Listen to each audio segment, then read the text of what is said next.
Subscribe करिए हमारे channel target UP TET CTET को और बेल आइकन को दबाइए। हेलो फ्रेंड्स, मैं रेनू स्वागत करती हूँ आप सभी भावी अध्यापक एवं अध्यापिकाओं का आपके अपने channel target UP TET CTET में। दोस्तों, आज की इस वीडियो में हम पढ़ने वाले हैं आप लोग के संस्कृत विषय के चैप्टर नंबर 4 को। चैप्टर नंबर 4 है धातु रूप के अंतर्गत लकार का प्रयोग। दोस्तों, कल हमने इसके सभी बहुविकल्पी क्वेश्चंस को पढ़ लिया था। आज हम इस चैप्टर के सभी अतिलघुत्तरी क्वेश्चंस को भी पढ़ेंगे। तो अतिलघुत्तरी क्वेश्चंस क्वेश्चन नंबर 28 से स्टार्ट है, तो क्वेश्चन नंबर 28 से हम पढ़ेंगे। इससे पहले मैं आप लोग को याद दिला दूं कि जो धातुएं होती हैं वो 3 प्रकार की होती हैं। तो संस्कृत में जो धातुएं होती हैं वो 3 प्रकार की होती हैं: परस्मैपदी, आत्मनेपदी और उभयपदी। और जो लकार होते हैं वो होते हैं 5: लट लकार, लिट लकार, लंग लकार, लोट लकार और विधिलिंग लकार। इनको आपको अच्छे से याद रखना है क्योंकि ये एग्जाम में पूछे जाते हैं। अभी जब आप क्वेश्चन सॉल्व करेंगे तो आप देखेंगे कि बहुत सारे क्वेश्चन हैं जो केवल यही पूछे गए हैं कि कौन सा लकार है, धातु का प्रयोग किस तरीके से हुआ है। तो इस तरीके से आप ढेर सारे क्वेश्चन इसमें देखेंगे। तो चलिए हम स्टार्ट करते हैं अतिलघुत्तरी क्वेश्चंस को। क्वेश्चन नंबर 28 है स्था धातु लंग लकार प्रथम पुरुष तीनों वचनों में लिखिए। दोस्तों, सबसे पहले आप ये जानिए कि जो लट लकार होता है वो होता है वर्तमान काल के लिए। जो लंग लकार होता है, जैसा कि यहाँ पर बताया गया, ये होता है भूतकाल के लिए। इसके अलावा लिट लकार होता है, ये होता है भविष्य काल के लिए। फिर इसके बाद आता है लोट लकार जो कि आज्ञा के अर्थ में होता है। और लास्ट में होता है विधिलिंग लकार जो कि चाहिए के अर्थ में होता है, जैसे कि हमें सदा सत्य बोलना चाहिए।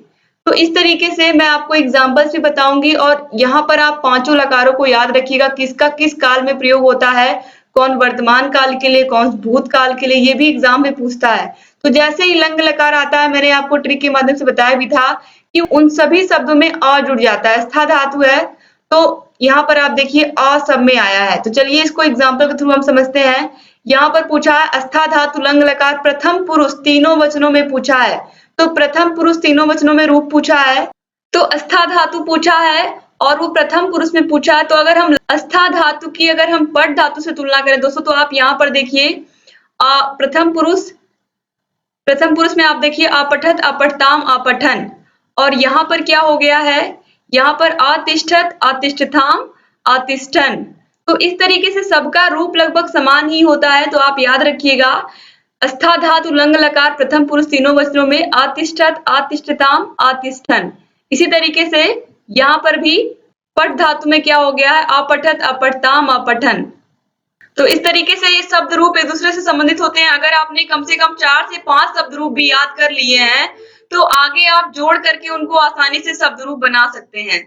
क्वेश्चन नंबर 29 है गम धातु का रूप लट लकार मध्यम पुरुष तीनों वचनों में लिखिए। गम धातु आप में से बहुत सारे लोगों को याद भी होगा, गच्छति, गच्छता, गच्छन्ति, ये हो गया प्रथम पुरुष। इसके बाद मध्यम पुरुष गच्छसि, गच्छता, गच्छत। फिर उसके बाद उत्तम पुरुष गच्छामि, गच्छावः, गच्छामा। तो यहाँ पर पूछा है मध्यम पुरुष।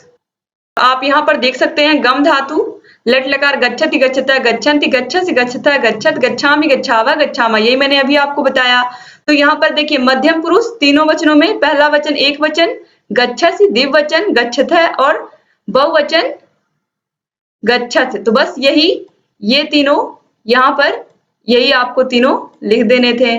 तो इस तरीके से यहाँ पर ये आंसर आपने देख लिया, गच्छसि, गच्छतः, गच्छत। अगर एग्जाम में आएगा तो ऐसे ही आपको फ्रेम बना करके उसमें ऐसे ही इनको भर देना रहेगा।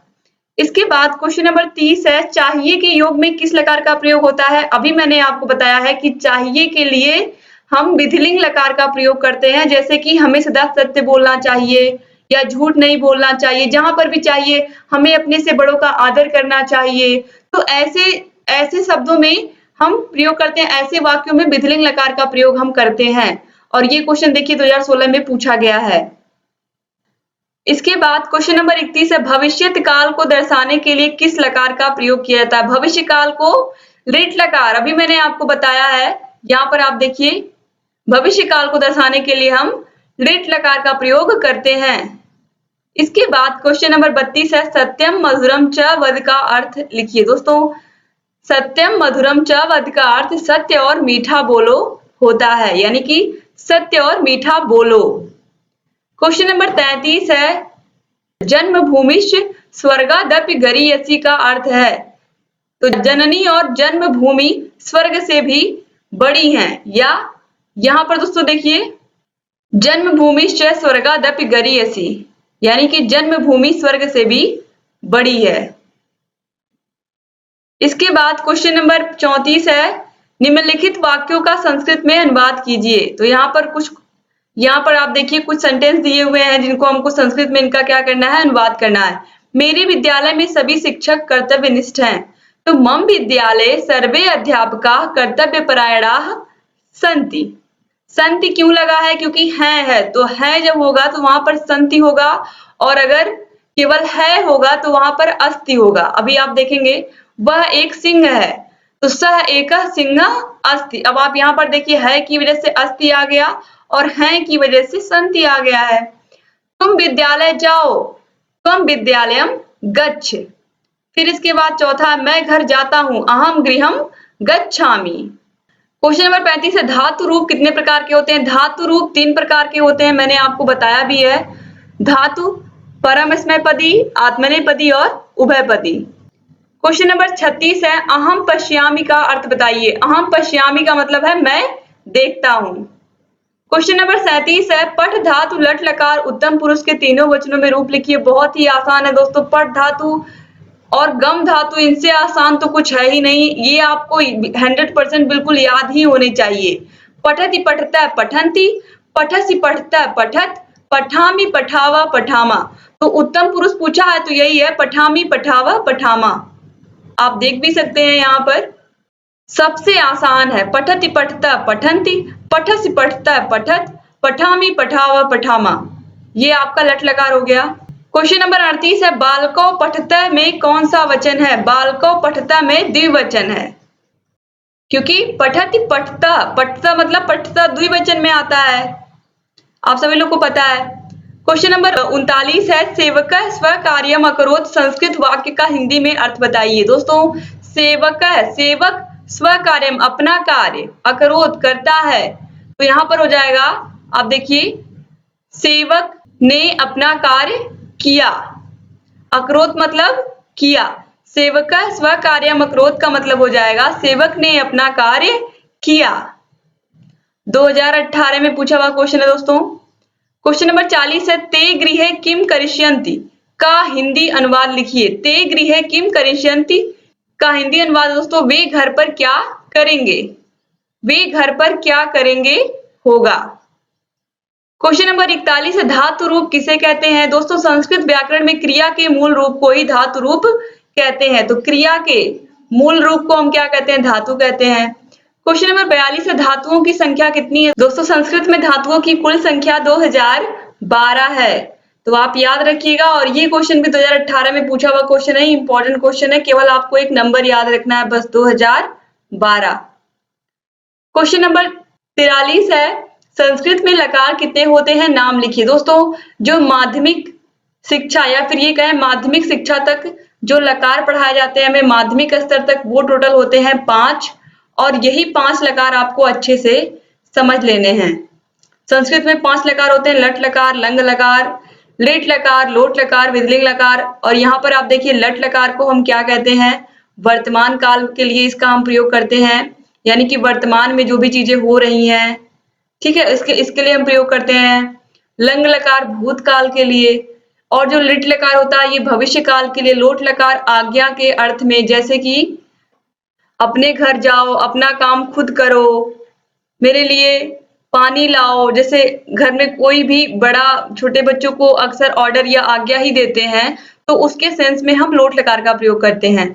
और जो विदलिंग लकार होता है इसका अर्थ तो मैंने भी आपको बताया है कि ये चाहिए के अर्थ में, यानी कि जो भी चीजें होती हैं, जैसे आप किसी को कुछ उपदेश दे रहे हो, तुम्हें ऐसे नहीं ऐसे करना चाहिए, इस तरीके जहां पर भी चाहिए आता है, जैसे कि सही से हमें अपना काम करना चाहिए, लोगों से सही से व्यवहार करना चाहिए, इस तरीके जहां से भी चाहिए, जहां पर भी वर्ड आएगा उसमें विदलिंग लकार होता है। क्वेश्चन नंबर 44 है, पठ धातु के लोट लकार के रूप बताइए। दोस्तों पठ धातु का जो लोट लकार होता है, लोट लकार का मैंने अभी आपको बताया कि लोट लकार आज्ञा के सेंस में होता है, जैसे बड़े छोटों को कोई आज्ञा देते हैं, कोई भी ऑर्डर देते हैं, तो उसी के सेंस में होता है। तो देखिए पठतु पठताम पठन्तु पठ पठतम पठत पठानी पठाओ पठाम। तो ये हो गया लोट लकार का रूप। क्वेश्चन नंबर 45 है क्री धातु के लंग लकार के रूप लिखिए। तो क्री धातु मतलब करना, क्री मतलब काम या क्रिया करना, काम करना कोई भी, और लंग लकार का मतलब भूतकाल। भूतकाल में आ आता है, आप लोगों को पता है, ऑलरेडी मैंने बताया है। सभी आप जितने भी शब्द यहाँ पर देखोगे सब में आपको क्या मिलेगा, अ मिलेगा जुड़ा हुआ। तो प्रथम पुरुष में अकरोत अकुरुताम अकुर्वन, मध्यम पुरुष में अकरोह अकुरुतम अकुरुत, फिर है उत्तम पुरुष में अकर्वम अकुर्व अकुर्म। तो इस तरीके से ये आप याद रखिएगा। इसके बाद क्वेश्चन नंबर 46 है निम्नलिखित को सुमेलित कीजिए या संस्कृत में पुरुष कितने होते हैं नाम लिखिए। तो यहाँ पर आप इनको सुमेलित भी कर सकते हैं और आप ये भी बता सकते हैं संस्कृत में पुरुष कितने होते हैं। दोस्तों अगर आपको वीडियोस अच्छे लग रहे हैं तो प्लीज हमारे वीडियोस को लाइक कर दिया करिए, और अगर अभी तक आपने हमारे channel target UP TET CTET को सब्सक्राइब नहीं किया है तो प्लीज कर लीजिए, क्योंकि आप सभी लोगों को पता है कि हमारे चैनल पर आप लोगों को बेहतर कंटेंट मिलता है। आप लोग पूरी यूट्यूब पर कहीं पर भी देख लीजिए, इस तरीके से आपको पूरा व्यवस्थित कंटेंट कहीं पर भी नहीं मिलेगा सभी सब्जेक्ट का। हम लोगों ने बहुत ही अच्छे से आप लोगों के लिए सभी सब्जेक्ट को इस तरीके से बनाया है आप लोगों के लिए कि आप उनको आसानी से पढ़ सके, समझ सके। और केवल एक ही बुक से या एक ही सीरीज से नहीं पढ़ाया हमने पूरा पवन सीरीज, राजन सीरीज कंप्लीट कराया, ठाकुर सीरीज भी हम कंप्लीटली पढ़ा रहे हैं आप लोगों को। और इसके अलावा आपको बुक से भी बहुत सारे टॉपिक हमने पढ़ाए हैं, अलग से भी वीडियोस बनाए हैं आप लोगों के लिए। तो हमारी पूरी कोशिश रहती है कि आपको हम लोग अच्छे से अच्छा कंटेंट दें, अच्छे से अच्छा स्टडी मटेरियल दें, ताकि आप लोग अपना बेहतर से बेहतर प्रदर्शन कर पाए जाके एग्जाम में। और आगे चल करके आप सभी को पता ही है कि हम लोग का लक्ष्य है आप में से हर एक बच्चा शिक्षक बने।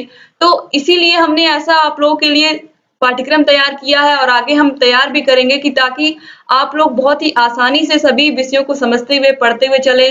और लगातार हम आपको गाइड भी करेंगे अच्छे से, लगातार आप लोग को मोटिवेट भी करते रहेंगे कि आप लोगों को किस तरीके से अपने आगे की रणनीति बनानी है और कैसे आपको एग्जाम भी क्वालिफाई करने हैं अच्छे मार्क्स से, और फिर UP TET, super TET, CTET सब क्वालिफाई करना है। दोस्तों अभी सफर बहुत लंबा है, तो लगातार आप ऐसे ही हमारे चैनल से बने रहिए। और दोस्तों प्लीज वीडियोस को शेयर कर दिया करिए अपने सभी फ्रेंड्स को, व्हाट्सएप ग्रुप में भी, जहां पर भी आपको लगे कि ये वीडियो पहुंचना चाहिए आपके फ्रेंड्स तक, आपके कॉलेज के जितने भी फ्रेंड्स हैं सब तक। तो ये वीडियो जरूर शेयर कर दिया करिए, जिससे अधिक से अधिक प्रशिक्षु हमारे चैनल से जुड़े और लगातार जो हमारा परिवार है वो ऐसे ही बड़ा होता रहे। तो अब चलिए यहाँ पर पहले हम देख लेते हैं क्वेश्चन नंबर 46। दोस्तों संस्कृत में पुरुष 3 होते हैं, प्रथम पुरुष, उत्तम पुरुष, प्रथम पुरुष, मध्यम पुरुष और उत्तम पुरुष। आप देख सकते हैं यहाँ पर बस इन्हीं के बारे में बात हो रही है यहाँ पर। तो जो प्रथम पुरुष होता है दोस्तों, जो हमारा संस्कृत विषय है, जो हमारी संस्कृति है, उसमें सबसे पहले मैं नहीं आता है, ठीक है। यानी कि ये पहले मैं नहीं आता है, पहले हम दूसरों की भलाई के बारे में सोचते हैं। जो हमारी संस्कृति है, जो हमारी भारतीय सभ्यता सिखाती है हमें, पहले हम दूसरों के बारे में सोचते हैं। तो वही संस्कृत भी कहती है सबसे पहले हम वह को लेंगे, यानी कि सबसे पहले हम वह को लेंगे जिसको हम जानते भी नहीं फिर भी हम उसकी मदद करेंगे। तो सबसे पहले वह आएगा, क्योंकि हमारी जो संस्कृति है वो हमें क्या सिखाती है, वसुधैव कुटुंबकम, यानी कि पूरा विश्व ही हमारा क्या है, घर है।